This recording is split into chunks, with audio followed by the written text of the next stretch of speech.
Со рани на рацете и гребаници и модрици по телото од синџирите со кое било врзувано се врати дома Анес, 17-годишно момче со аутизам од психијатриската болница во Демирхисар.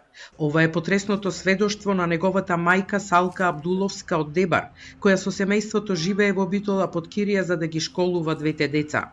Момчето кое во последно време покажувало поголема агресија од вообичаено, родителите одлучија да го однесат во болница со цел да добие соодветна терапија пред да продолжи неговото школување во средно училиште во Скопје, откако заврши деветолетка во Битола.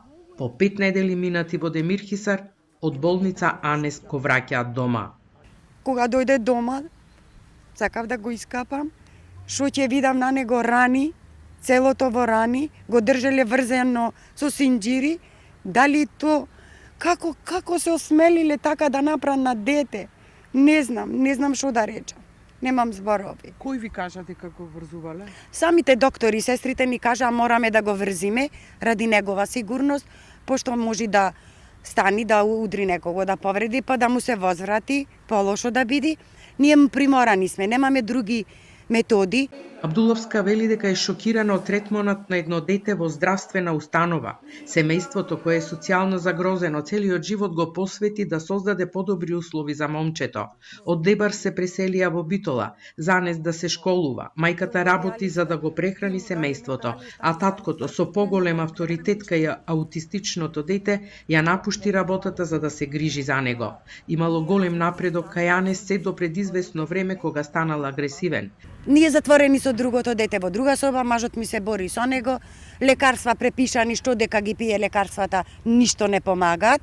Значи, ние побаравме помош да се лечи, едноставно да го смират. Ама тие на таков начин то не е правилно. Кај да одиме, кај да се обратиме. Државата треба тоа да го реши. Ние бараме установа, регионални установи, да има каде да се сместат децата.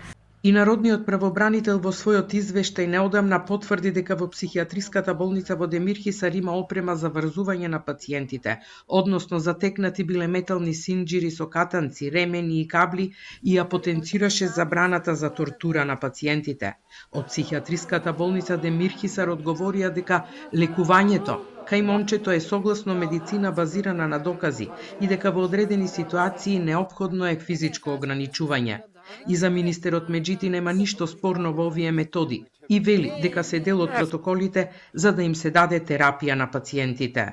Зборував со директорката, че според сите протоколи детото е лекуване и според предвидените протоколи во случај кога такво дете треба е многу, знаете, таквите деца може да бидат агресивни и затоа да не оштетат ни самите себе, ни тие пациенти други што се околу нив, затоа според протоколите што ги дават експертите од психијатрија, во таков случај и може да се врзува само за одредено време за добивање на терапија. Откако Салка Абдуловска ја раскажа приказната за нејзиниот 17 годишен син, дете со аутизам, на социјалните мрежи следат бурни реакции од јавноста и родителите кои делат судбината со ова семејство. Згрозени и потресени се од методите во психијатриската болница во Демирхисар кои велат датираат од предсредниот век. Немаат друг начин освен својот револт да го изразат на протести, а некои велат дека дојде време овие родители да ја тужат државата.